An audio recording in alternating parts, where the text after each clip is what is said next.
Assalamualaikum warahmatullahi wabarakatuh. Apa kabar pemirsa JAK TV? Bagaimana kondisi dan kabarnya hari ini? Sudah berbuka puasa belum? Sudah lah pastinya ya. Sambil menunggu sholat tarawih dan juga isya. Nah, masih tetap bersama saya Isakan dalam program VOA Muslim di Rantau.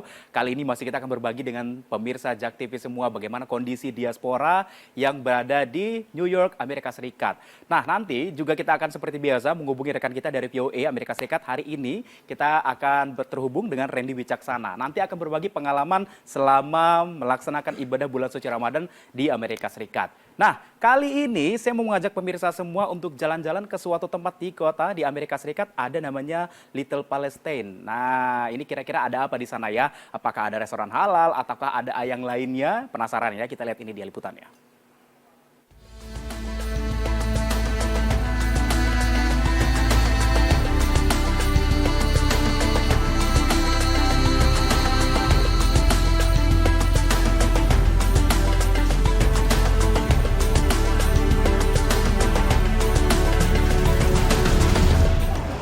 Pemirsa tahu nggak, kalau New York City itu punya populasi muslim mencapai 9%, cukup besar ya.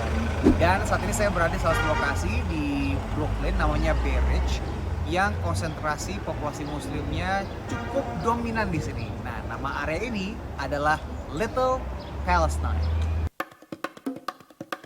Sekitar 30 menit dari pusat kota Manhattan, kampung Arab ini jadi pemukiman warga imigran asal Timur Tengah. Sensus per tahun 2000 diperkirakan hampir 8.000 warga muslim bermukim di sini, yang rata-rata berasal dari Timur Tengah dan Afrika Utara, termasuk dari Palestina. Tema semua toko-toko yang ada di kawasan Bay Ridge Brooklyn ini pokoknya semua serba muslim dan serba halal, mulai dari fashion, kemudian toko daging, toko makanan Tiongkok, sampai kemudian ada toko makanan khas asal Palestina seperti ada sebelah kiri saya ini. Saya mau cek langsung. Well, my business is all about Palestinian food. It all has to do with Palestinian food. Hummus, falafel, baba ganoush. Halal, 110,000% halal, bro. Mahmud adalah imigran asal Palestina yang bermigrasi ke Amerika sejak tahun 1998. Melalui restorannya, ia turut mengadvokasi soal penindasan yang terjadi di Palestina. Well, honestly, I came from a place in Palestine where most of my family got killed in this war, in the Israeli and the Palestinian conflict. I'm a proud pro-free Palestine. I say that loud and clear, and I respect every other religion out there. I got no problem with nobody. Serunya di sini banyak supermarket halal, jadi bisa beli makanan ataupun daging-dagingan yang udah pasti dijamin dipotong secara halal. Dan banyak juga mengimpor barang-barang dari Timur Tengah seperti ini, ada bumbu-bumbu khas Timur Tengah, termasuk pemirsa pasti sudah familiar dengan produk yang satu ini, yakni adalah mie instan asal Indonesia yang sudah diterjemahkan untuk masyarakat Timur Tengah yang diimpor lagi ke Amerika Serikat. Di tahun 1970-an, kawasan ini lebih dikenal sebagai pemukiman migran asal Norwegia. Seiring dengan arus imigrasi, kawasan Bay Ridge kini dihuni oleh etnis yang lebih majemuk, termasuk para imigran asal Timur Tengah yang mulai masuk ke kawasan ini di awal tahun 2000-an. Salah satu magnet arus migrasi komunitas muslim di sini adalah masjid ini. Belakang saya ini adalah sebuah masjid, sebenarnya namanya Islamic Society of Bay Ridge. Nah, semenjak ada masjid ini didirikan di sini, jumlah orang-orang muslim yang bermigrasi ke kawasan ini semakin maju. Meski tak besar, namun masjid ini berlokasi strategis di antara pusat perniagaan Fifth Avenue di kawasan Bay Ridge, yang tak hanya jadi lokasi sholat 5 waktu, namun juga pusat untuk berkomunitas umat muslim di Brooklyn. Jelang waktu maghrib, banyak warga muslim yang memilih berbuka di restoran Ayat NYC yang menyajikan berbagai makanan khas Palestina. Restoran ini juga dihiasi berbagai ornamen yang ingin tingkatkan kesadaran masyarakat Amerika Serikat soal Palestina. Seperti botol air yang saya pesan dari restoran ini, ada pesan-pesan soal kemerdekaan Palestina juga disematkan di dalam. Karena sudah pukul setengah 8 malam dan saya langsung mau berbuka puasa setelah sahur dari pukul 5 pagi tadi. Dari New York, Randy Wicaksana, VOA. Wow, nuansa Middle East-nya kerasa ya. Kalau kita mampir ke restoran yang ke Arab-Arapan gitu, jangan lupa beri roti hubus, kemudian nasi biryani, falafel. Wah, semuanya favorit saya tuh ya. Kita tanya nih, ini favoritnya Randy Wicaksana juga nggak nih ya? Halo, selamat pagi waktu Amerika, Randy. Assalamualaikum, selamat sore, selamat berbuka puasa Ishak. Waalaikumsalam, terima kasih. Ren, kita mau tanya nih Ren, tentang masalah Little Palestine yang ada di sana ya. Ini sebagai orang yang pernah langsung masuk ke lorong-lorong di sana, begitu ya, itu apa nih rasanya di gitu? Rasanya kayak nggak lagi di New York jujur, Ishak. Jadi kalau misalnya kamu ke New York kan kita udah biasa ekspektasinya melihat gedung-gedung tinggi, kita melihat orang-orang bekerja dengan jas gitu ya. Mhm, Tapi itu kawasan Manhattan. Ternyata kalau misalnya kita agak jauh masuk ke dalam, mhm. ke kawasan Brooklyn, 30 menit naik kereta, itu ada kantong-kantong imigran. Nah, Little Palestine ini salah satu kantong imigran yang didominasi oleh populasi imigran asal Timur Tengah. Jadi kalau misalnya ke sana itu memang rasanya lihat toko-tokonya kayak berasa di Tanah Abang jujur. Karena banyak bazar-bazar yang Oke, berjualan kain, baju koko, oke. jilbab. Jadi memang banyak yang belanja lebaran nanti ke situ. Oke, mungkin selain kayak kelihatan di Tanah Abang, mungkin kalau kita ke puncak, kelihatan kayak di puncak kali ya, tulisannya Arab-Arab tokonya gitu ya. Bisa jadi benar, tulisannya Arab semua. Jadi benar-benar saya nggak merasa lagi di Amerika Serikat, saya lagi berasanya kayak lagi di Dubai atau mungkin di Oke. Yaman. Yang pasti kalau untuk masalah makanan nggak perlu khawatir ya, semuanya halal, terjamin ya Ren ya. Iya betul, semuanya halal, jadi nggak perlu khawatir di sana untuk makan makanan non halal karena kayak restoran makanan asal Tiongkoknya juga itu udah tulisannya jelas halal. Oke, jadi rekomendasi buat diaspora kita yang ada di sana. Ren, kita ngomongin masalah isu Palestina gitu ya. Setiap sampai dengan saat ini, bahkan setiap di bulan suci Ramadan, ini isu Palestina selalu mencuat gitu ya. Ini berpengaruh nggak Betul. sih di Little Palestine itu di sana? Jadi memang di Amerika Serikat ini kan kontroversi mengenai dukungan pemerintah soal konflik berkepanjangan di Israel Mhm, Palestina ini terus jadi sorotan ya karena mhm, negara adidaya gitu kan Ishak ya. Jadi banyak masyarakat dunia yang berharap besar kepada peran Amerika Serikat untuk mendukung penyelesaian konflik di sana gitu loh. mhm. Nah, di Little Palestine ini surprisingly banyak sekali poster-poster, banner-banner yang menunjukkan dukungan untuk saudara-saudara kita di Palestina. Tadi mungkin kita lihat di video yang tadi saya liput ya, waktu saya ke sana ada restoran yang menjual makanan khas Palestina. Saya ngobrol-ngobrol di sana dan memang karena yang jualan itu benar-benar asli dari Palestina yang pindah ke Amerika Serikat di tahun 90-an. Oke. Jadi meskipun mereka jauh dari tanah air mereka di Palestina, tapi ya mereka berusaha untuk berdiplomasi ke warga Amerika Serikat soal, ini ada konflik sengsara loh teman-teman kita di Palestina Mhm, lewat makanan mereka. mhm. Oke, jadi memang mempromosikannya bisa melalui lewat makanan juga ya gitu ya. Nah, saya mau Mhm. tahu nih Ren, kalau masalah respon dari orang-orang yang ada di sana nih, orang-orang Amerika sendiri dengan adanya Little Palestine ini apa? Kalau ngomongin warga Amerika Serikat yang sipil gitu ya, Ishak, ya mungkin banyak yang nggak aware karena Mhm. mereka memang nggak banyak paham soal soal konflik-konflik yang terjadi di Timur Tengah, apalagi di Israel dan Palestina.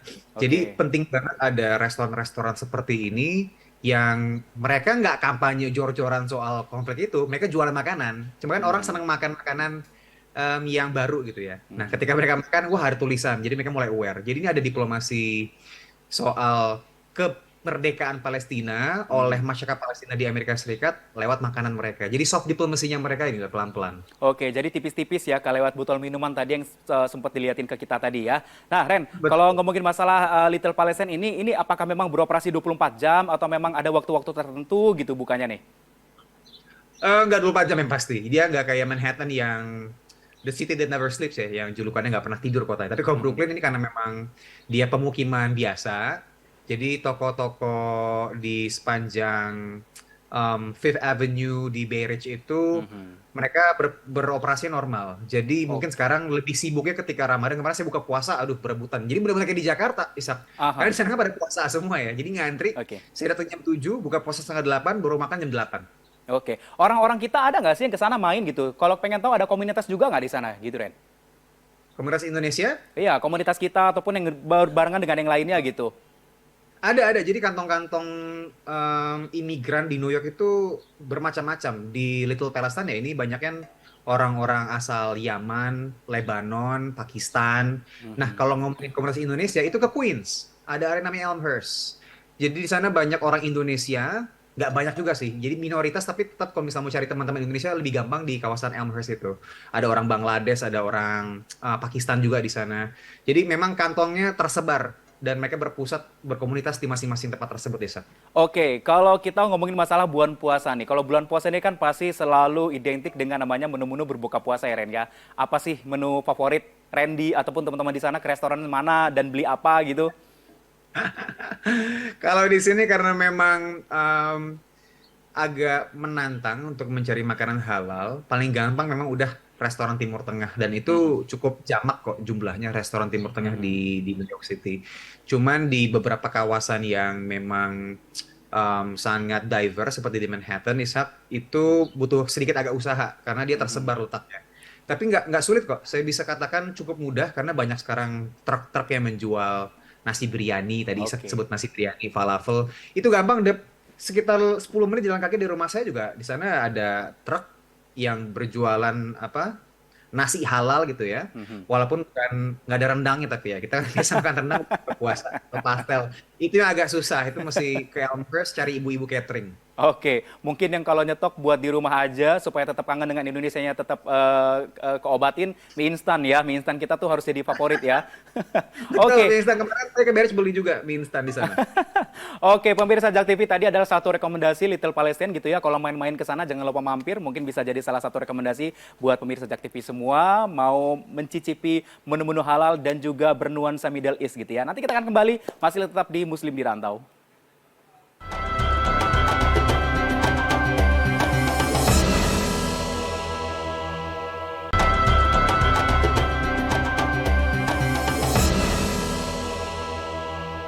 Ya, tahu Dewan Perwakilan Rakyat ya. Kalau di Indonesia ini pasti kita sudah tahu semua nih ya dengan masalah Dewan Perwakilan Rakyat. Nah, tapi kalau kita ke Amerika Serikat, di sana juga ada. Nah, tapi mungkin mayoritasnya adalah non-Muslim. Nah, terus bagaimana nih kalau di sana ada salah satu anggota Dewan Amerika Serikat yang beragama Islam? Nah, kita lihat nih ya, liputannya seperti apa, aktivitasnya mungkin apa saja. Ini dia liputannya untuk Anda.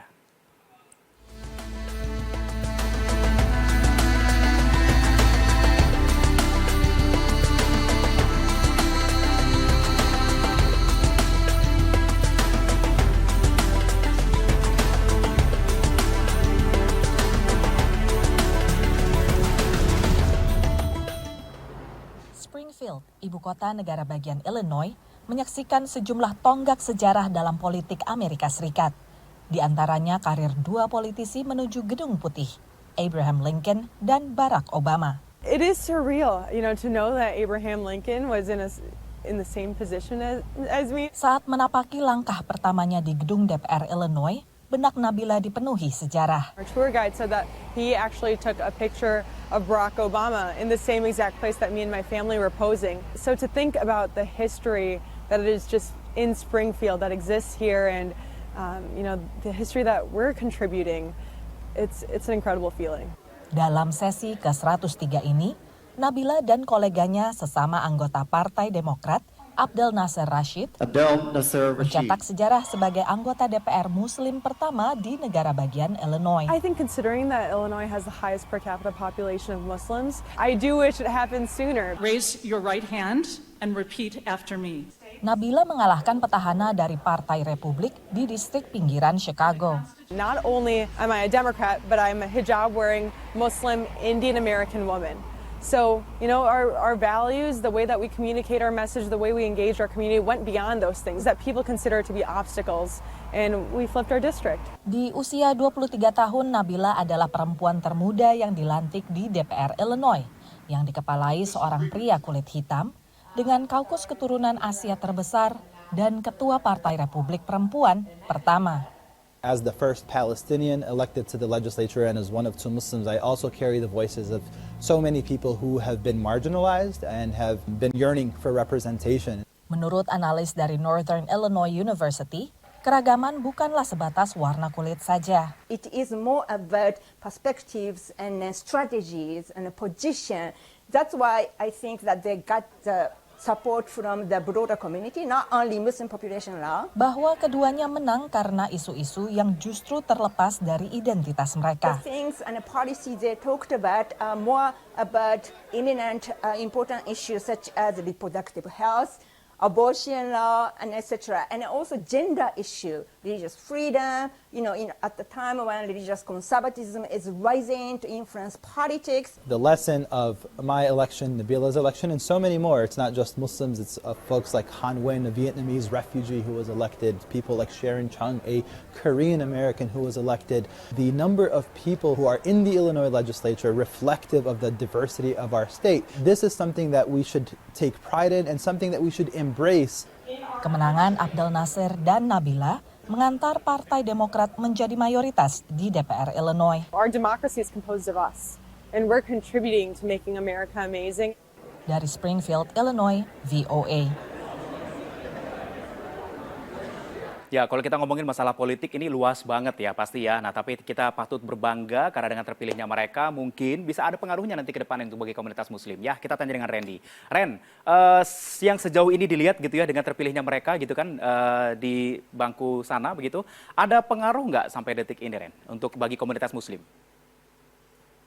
Pengaruh signifikan mungkin nggak cuman ya ini menjadi simbol bahwa inklusivitas di Amerika itu sudah mulai merangkul kaum muslim.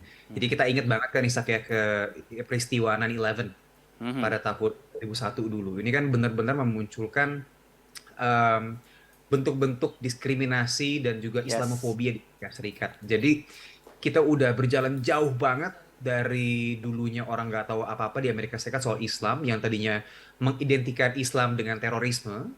Sekarang dengan adanya perwakilan seperti Nabila tadi di DPR di Illinois, ini berarti sudah ada pergeseran pandangan mengenai Islam ke arah yang lebih baik.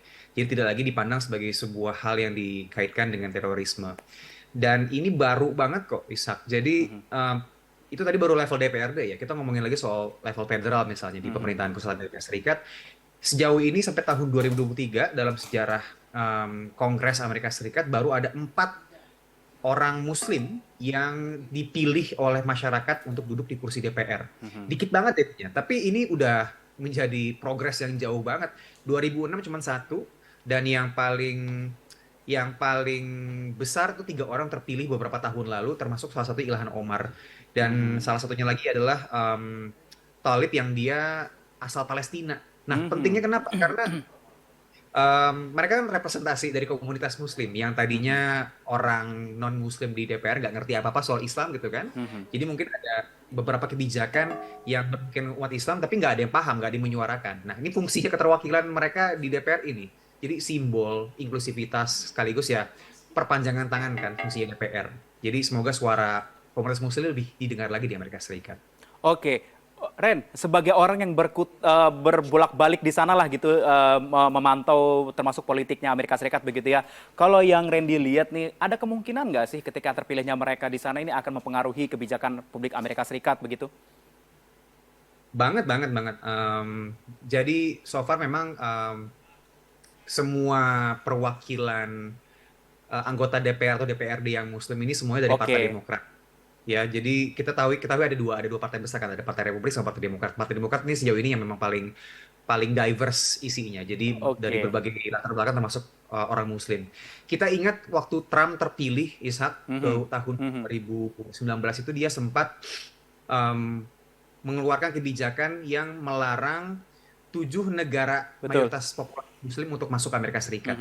Bayangkan kalau nggak ada orang-orang seperti Ilhan Omar atau orang Muslim di kursi DPR, nggak ada yang kemudian menentang soal ini kan. Nah, ini fungsinya mereka terasa nyata ketika ada peristiwa-peristiwa politik seperti ini, ada yang menentang untuk kemudian menyeimbangkan peta perpolitikan di Amerika Serikat. Oke. Ren, dikit aja kita ngomongin masalah politik ya. Tadi sedikit nyinggung masalah Donald Trump gitu ya. Update terbarunya apa, Ren? Donald Trump kemarin jadi resmi presiden pertama yang didakwa di sejarah kepresidenan Amerika Serikat. Itu ramai banget kemarin. Ramai banget ya, oke. Update-nya lagi ada?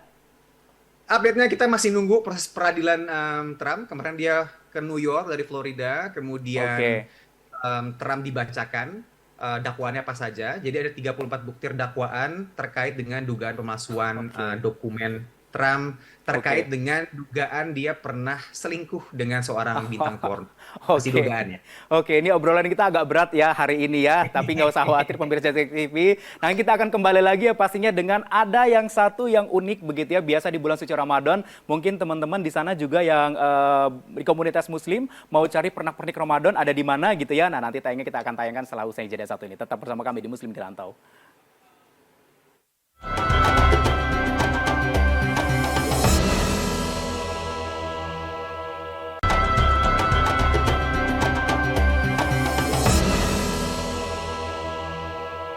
Bulan suci Ramadan selalu terasa setiap tahunnya ya, mulai dari jajanan, kemudian juga aktivitas, melihat masjid, lah aktivitas-aktivitas lainnya pasti makin terasa bulan suci Ramadan. Tapi biasanya akan semakin terasa lagi kalau diisi atau dihiasi dengan dekorasi atau pernak-pernik Ramadan. Nah, di Amerika Serikat kira-kira beli dekorasi ataupun pernak-pernik Ramadan di mana sih? Ini dia liputannya untuk Anda.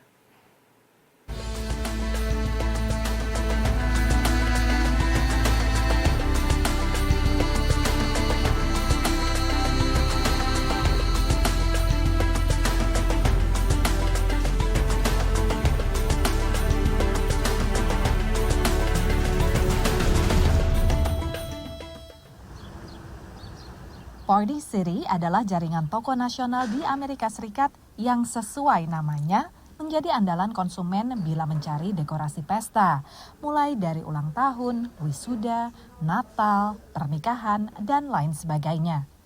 Dan sejak 2018, dekorasi untuk Ramadan dan Idul Fitri.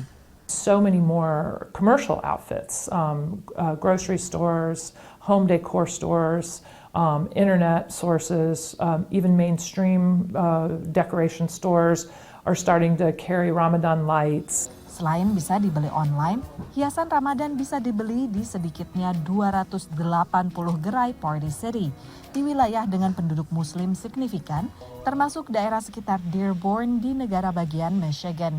Kota dengan proporsi warga keturunan Arab terbesar dengan konsentrasi penduduk Muslim tertinggi di Amerika Serikat. When I go to Party City or go online and see all these stores that provide for us too, it just makes me feel we live in a great country. Yeah. Suzanne sendiri bukan sekedar konsumen. Selama 10 tahun terakhir, tokonya di Dearborn Heights, The Eat Shop, menjual berbagai pernak-pernik untuk menghias rumah warga Muslim Amerika selama Ramadan hingga Idul Fitri. Semua dijual di tokonya dan juga dijual secara daring untuk dikirim ke seluruh penjuru Amerika. This is my pride and joy. You know, everybody likes it. Salah satu kreasinya adalah dedaunan yang dibentuk menjadi bulan sabit berhias. I was called the tree lady for a long time. Warga bisa menghias sesuai keinginan dan menempatkan di tengah ruangan saat keluarga dan kerabat datang untuk silaturahmi pada Lebaran nanti. Baik membeli dari UKM seperti The Eat Shop atau jaringan besar seperti Party City. Tersedianya dekorasi bernuansa Muslim ini mendapat respon positif dari Imad Hamad, tokoh Muslim dari Dewan Hak Asasi Amerika atau American Human Rights Council. There are special Ramadan decoration. Now it's becoming very visible, especially when you go through residential neighborhoods. So it's becoming more and more, and it's becoming a trend. Target, salah satu peritel terbesar di AS, tahun ini untuk pertama kalinya meluncurkan koleksi hiasan Ramadan dan Idul Fitri. Hiasan ini bisa dibeli di toko fisik maupun online. Demikian laporan tim VOA. Cantik-cantik pernak-pernik Ramadan ya, tapi tadi saya nggak ngeliat nih pernak-pernik tentang ketupatnya. Cuman ada di Indonesia kali ya. Oke, saya tanya ke Randy. Ren, dari market tadi, apakah memang menjadi buruan para komunitas Muslim ataupun orang-orang Muslim di sana yang merayakan Ramadan dan juga Idul Fitri, Ren? Nggak ada ketupat, Isa, karena yang makan ketupat sama orang Indonesia. Ini seru, Isa, karena memang budayanya di Amerika ketika ada hari raya besar seperti Halloween, seperti Christmas, itu warga berbondong-bondong belanja dekorasi, terus menghias rumahnya. Jadi udah jadi budaya banget ketika memang ada hari raya besar datang, toko-toko seperti Party City atau supermarket itu kemudian jor-joran jualan dekorasi. Dan itu laris-laris banget. Nah sekarang mulai belakangan ini toko-toko retail besar seperti Partisi tadi mulai menjual dekorasi Ramadan juga. Ini tandanya berarti kan marketnya sudah mulai terbuka untuk orang-orang Islam gitu. Jadi muslim-muslim imigran ataupun muslim-muslim yang memang udah lahir di sini akhirnya mengikuti tren tersebut kan ya, ikutin dekor-dekor ketika Ramadan. Jadi sekarang kalau main-main ke pemukiman yang kantong imigran muslim yang besar, itu jalan dihias. Happy Ramadan atau Ramadan Karim, terus rumah-rumahnya dihias, sayangnya nggak ada ketupat, tapi tulisan-tulisan Ramadan, kemudian simbol bulan, Oke. gitu-gitu mulai ramai, jadi meriah, seru. Meriah dan seru ya, tapi kita pengen tahu nih, kalau masyarakat di sana yang muslim gitu, kalau menyambut Ramadan ataupun di bulan suci Ramadan, serunya tuh gimana sih Ren? Apa anak-anak juga main petasan sama perang sarung juga nggak Ren? Nggak ada itu kebiasaan di kampung kayaknya.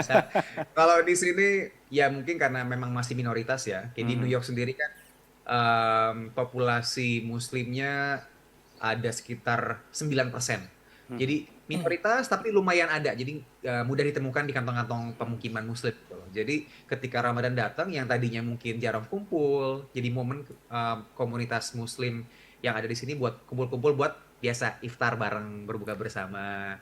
Nah, kalau orang Indonesia seperti saya di sini, ini saatnya untuk mendapatkan makanan gratis karena banyak event-event KJRI, ke KBRI, banyak catering ibu-ibu yang menjual makanan khas pastel. Oke. Ini enak banget gratis.